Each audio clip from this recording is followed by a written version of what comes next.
এত উলঙ্গ দৃশ্য দেখছস কেন বান্দা? তুই কি হাসরের ময়দানে উঠবি না বান্দা? তুই কেমনে আমারে দেখাইবি? তুই আমি আল্লাহর সামনে কেমনে দাঁড়াইবি বান্দা? ফাকাইফা তাত্তাকুনা ইন কাফারতুম ইয়াওমান ইয়াজালুল বিলদানা শিবা। রব্বে করিম আল্লাহ বলে, বান্দা দিবানিশি যে আমি আল্লাহর নাফরমানি করছো বান্দা। আল্লাহ বলে, বান্দা আমি জানতে চাই বান্দা, এই যে দিবানিশি নাফরমানি করছো, ওই হাসরের দিন তুমি কেমনে বাঁচবা বান্দা? এই হাসরের দিন জানো নাকি বান্দা? একদিনেই তো দুঃখ কষ্ট যন্ত্রণা আর আযাবে। হাসরের একদিনেই কুলের বাচ্চা বুড়া হয়ে যাবে, বুড়া হয়ে যাবে। ফাকাইফা তাত্তাকুনা ইন কাফারতুম ইয়াওমান ইয়াজালুল বিলদানা শিবা। একদিনেই কোলের বাচ্চা বুড়া হয়ে যাবে। মানুষ বলে না যে এই একটা 15 দিনের এই যন্ত্রণায় আমার চুলটা পাইকা গেছে, বলে কিনা বলে? এই 3 মাসের বেদনায় আমার চুল পাইকা গেছে। রব্বে কারীম বলে, আখিরাতের একদিনের যন্ত্রণায় কোলের বাচ্চা বুড়া হয়ে যাবে। অতএব বন্ধু আমার, আমি এক শব্দ মনে করাইলাম, একটা শব্দই মনে করাইলাম, ইয়া আইয়ুহাল্লাযীনা আমানু, হে ঈমানদার, হে ঈমানদার। এটা আল্লাহ তাআলার বহুতই মহব্বতের শব্দ, বহুতই মহব্বতের শব্দ। অতএব মা বোন, আমরা শুনেছি অনেক মা বোন বয়ান শুনতে আসছেন, এই জন্য বললাম মায়েরা, আমি যদি আপনাদের সন্তানের বয়সী হই, আমি আপনার ছেলে বললাম। কোন বোন, আমি তোমার ভাই, আমি তোমারে বললাম বোন, তুমি রমজান মাস বোন আমার, আল্লাহর দোহাই, রমজান আল্লাহর দেওয়া। রমজানে আল্লাহ বলছে, বান্দা এটা আমি আমার সিজন, আল্লাহরও সিজন। এটা কিসের সিজন? আল্লাহ বলে, বান্দা এই মাসে না আমি আমার বেশি বান্দারে জাহান্নাম থেকে মুক্তি দেব, এই মাসে আমি জান্নাতি দেব আমার কোটি কোটি বান্দাকে। এজন্য এই মাসটাকে আমি আলাদাভাবে ইবাদত দিয়া সাজাইছি। সিজনে ব্যবসায়ী অতিরিক্ত মাল উঠায়, কাপড় ব্যবসায়ী এখন আরো 40 লাখ টাকার মাল উঠাইছে, কারণ তার এখন সিজন। আল্লাহ তাআলা বলে, রমজান আমার বান্দাকে মাফ করার সিজন, জাহান্নাম থেকে মুক্তি দেওয়ার সিজন, জান্নাত দেওয়ার সিজন। এই জন্য আমি আল্লাহ রমজানে আরো অতিরিক্ত ইবাদত উঠাইলাম।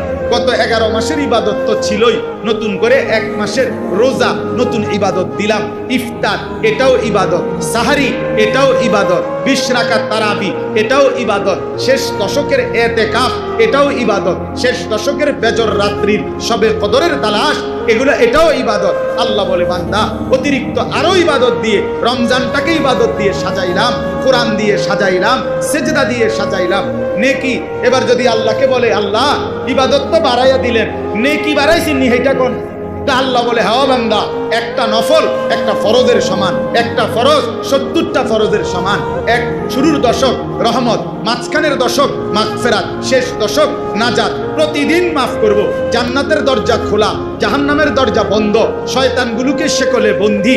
এই সব ব্যবস্থাপনা করে আমি চাই শুধু আমার বান্দা সেজদা দিবে, বন্দিগি করবে, রোজা রাখবে, ইফতার করবে, সাহারি করবে, 20 রাকাত তারাবি পড়বে, মিথ্যা ছাড়বে, চুরি ছাড়বে, ডাকাতি ছাড়বে, জিনা ব্যভিচার ছাড়বে, আর পুরা রমজান প্রতিদিন আমার বান্দা শুধু জান্নাতেই ঢুকবে, জান্নাতেই ঢুকবে, জান্নাতেই ঢুকবে। লাআল্লাকুম তাত্তাকুন। এজন্য আল্লাহ বলছে, আমি 1 মাসেই কুতিবা আলাইকুমুস সিয়াম কামা কুতিবা আলাল্লাযীনা মিন ক্বাবলিকুম, আমি আল্লাহ পূর্ববর্তী ইমানদার উম্মতের মতো তোমাদের উপরে রোজা ফরজ করলাম, কষ্ট দেওয়ার জন্য না, ভোকে কষ্ট দেওয়া তোমাদেরকে নয়, বরং আমি আল্লাহ লাআল্লাকুম তাত্তাকুন, মুত্তাকি বানানোর জন্য। মুত্তাকি মানেই জান্নাতি, জান্নাতি মানেই মুত্তাকি। অতএব 1 রমজানে আল্লাহ আমাদেরকে জান্নাতি বানাবেন, এই আশায় আল্লাহ আমাদের উপরে রমজান রোজা ফরজ করেছেন। অতএব শেষ কথা আমার, বলেন যে ইনশাআল্লাহ আমরা রমজানকে কদর করব। বলেন ইনশাআল্লাহ, বলেন ইনশাআল্লাহ। রমজানকে কদর করেন, রমজানকে কদর করেন। আমার বাপ হাসলেও মরে যাবেন, কাঁদলেও মরে যাবেন, সুখে থাকলেও মরে যাবেন, দুঃখে থাকলেও মরে যাবেন, রাজপ্রাসাদের অট্টালিকায়ও মরে যাবেন, জীর্ণ কুঠির কুড়ে ঘরেও মরে যাবেন। বন্ধু, কাজে আখিরাত ভুইলেন না, কবর ভুইলেন না। চলেন সিদ্ধান্ত নিয়ে গুনাহ ছেড়ে দিয়ে আল্লাহর ইবাদতে ডুবে আজকের শবে বরাত রাত্রিতেও আল্লাহর কাছে দোয়া করেন, কান্নাকাটি করেন, দোয়া মাফ চান আর বলেন, মাওলা রমজান পর্যন্ত হায়াত দেন, রমজানের রহমত মাগফিরাত আর নাজাত দিয়ে আমার গুনাহ মাফ করে আমার জান্নাতের সার্টিফিকেট দিয়ে দেন। আল্লাহ চাইলে দিবে, আল্লাহ চাইলে দিবে কিনা। এই জন্য আমরা ইনশাআল্লাহ রমজানকে কদর করব। আল্লাহ তাআলা তৌফিক দান করেন। আজকের এই বরকতময় মাহফিলে আল্লাহ তাআলা ভরপুর বরকত দান করেন। আগামী দিনেও এই মাহফিলকে আল্লাহ তাআলা কায়েম দায়েম করে দেন। আমিন। সুবহানাল্লাহি ওয়া বিহামদিহি।